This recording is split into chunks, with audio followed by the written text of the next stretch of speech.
guys, it's your girl Chrissy Martell here, back with another video.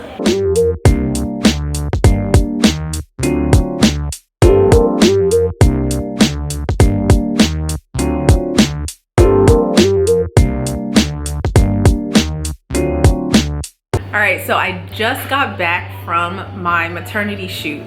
I'm now 32 weeks and patiently, just kidding, I'm not being patient, awaiting the arrival of my baby girl, Miss Callie Monroe. I can't wait till she gets here. I'm kind of trying to rush time, which, you know, I should be, you know, grateful that I'm as far as I am in the pregnancy, and, you know, whenever she's ready, you know, we're ready type of thing. But, you know, we've been inside since March, and I'm just ready to hurry up and get her here and ease my anxieties just a tad. So in this video, I'm going to discuss with you guys the birth of my firstborn, of my son, and everything that I went through with him, you guys. So we're gonna go ahead and rewind it back to the year 2012, and that's when I gave birth to my firstborn son.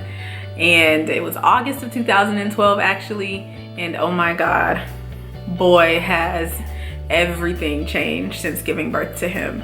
I was only 25 years old. I was freaking out. I was scared.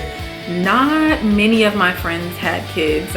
Maybe one of my close friends had a child at that point. So, you know, I felt like I was going into this blindly, but it was an amazing experience. So the way that I found out that I was pregnant with him was in the TSA line at the airport in LAX, actually, in Los Angeles. I had to run out of the TSA line to throw up, and I blamed it all on, was it In-N-Out Burger, or not Hardee's, but the other chain that they have. One of those. I had just had one of those burgers, and it came out. The whole plane ride back to South Florida was horrible. And as soon as I got home, I went to the doctor to get the confirmation that yes, I was expecting. And it was a crazy time period for me. I was in grad school, about to finish my master's in business. I couldn't even imagine what my career was gonna be like, you know, looking for a job after grad school and all of that. So once I got it through my mind that I was actually having a child, I want to say that everything else went pretty smoothly for the most part. But I did have some unexpected things happen, and that's why my advice to new moms is to never get stuck on your birth plan. That's tip number one. Never get stuck on your birth plan, because everything that you don't want to happen will happen.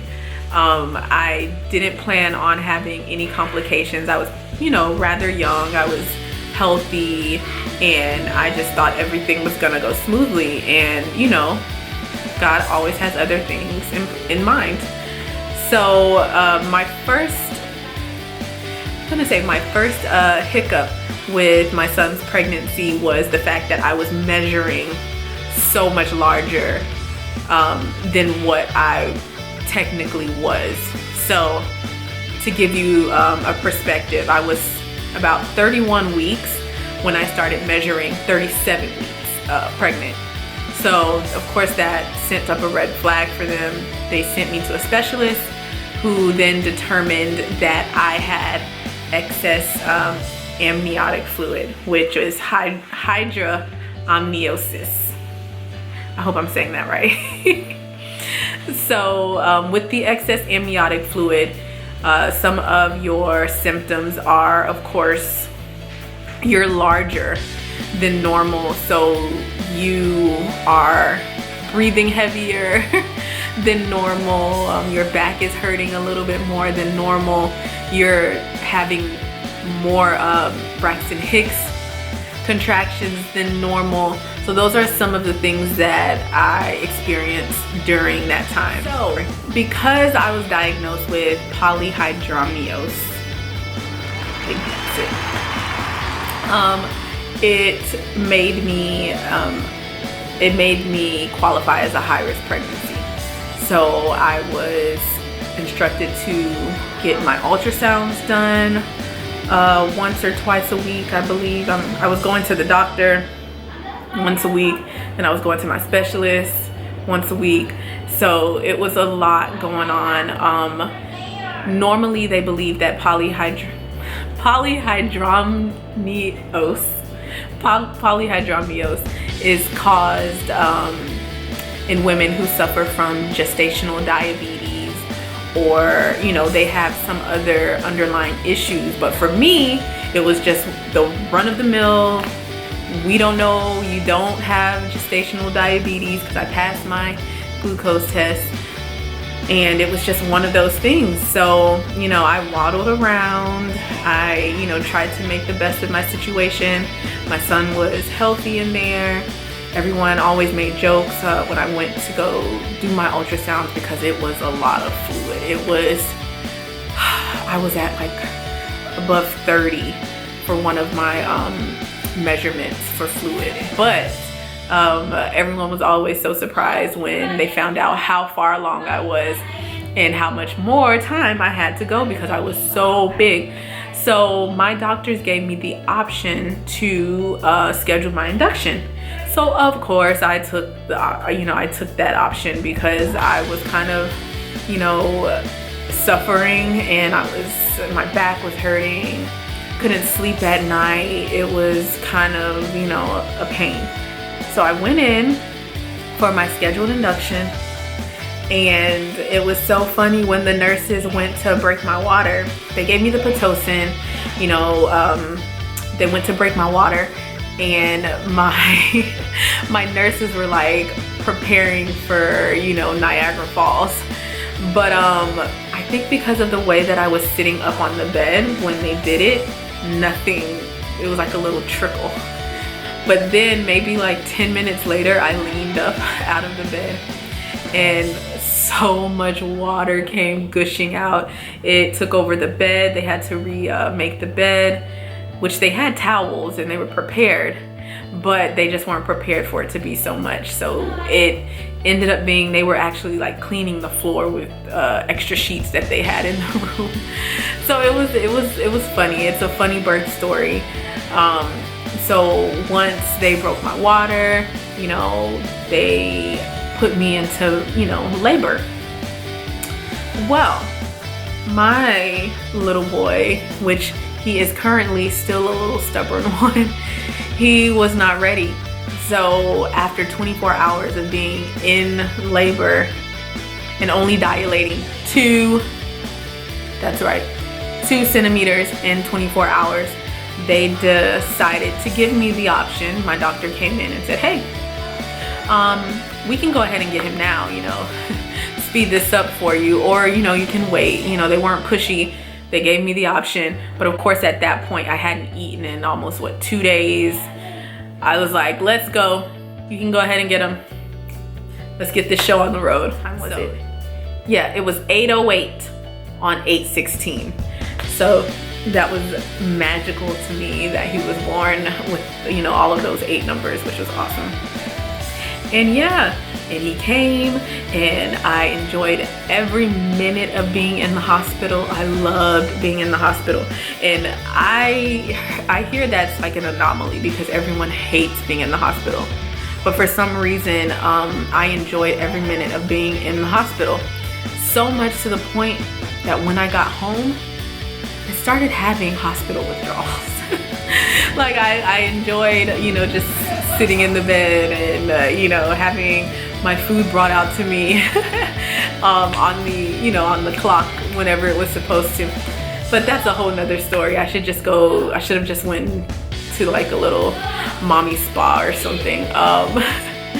But yeah, I was not able to breastfeed right away, because my son, he suffered from his tongue was tied, like here, you know, the little thing like, yeah, it was connected toward the front of his mouth versus, you know, further in the back. So he had difficulty latching, he had difficulty sucking on pacifiers. What soothed him was his thumb. And that kind of threw a monkey wrench in my plan to breastfeed. So I did breastfeed, although not as much as I wanted to. I didn't breastfeed exclusively, but I'm hoping that this time around that I'm able to breastfeed 8 years later. So yeah, but other than that, my labor and delivery story was pretty awesome. I did have to have the emergency C-section, as I said, but my recovery wasn't too painful. I had my sister who had a previous C-section there to coach me, and I want to say maybe 4 or 5 hours after, she was inspiring me to get up. She's like, hey, you know, you're gonna have to get up soon. You're gonna have to walk around this hospital, or you're gonna have so much gas that it's gonna become painful. So there I was, you know, hours after having abdominal surgery, trying to, you know, get my bearings back together so that I can walk around the hospital to avoid this painful gas that she was talking about, which I hear a lot of moms do suffer from.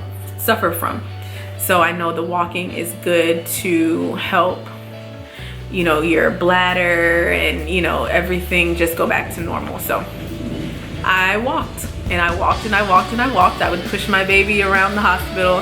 I'm not sure how much I'll be able to do that now with COVID, but we'll see what happens. What else?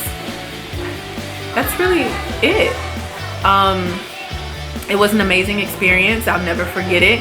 I got my beautiful son out of it, and he, you know, he's thriving, and here we are doing it part 2, and hopefully I have another story to tell you guys. So yeah, please stay tuned for baby number 2's birth story, and you know, what are going to be some of the differences, what are going to be some of the similarities between now and when, you know, there wasn't COVID-19, which I know one of the biggest things that we're going to miss in the hospital, of course, is our family being able to visit and being able to visit the baby.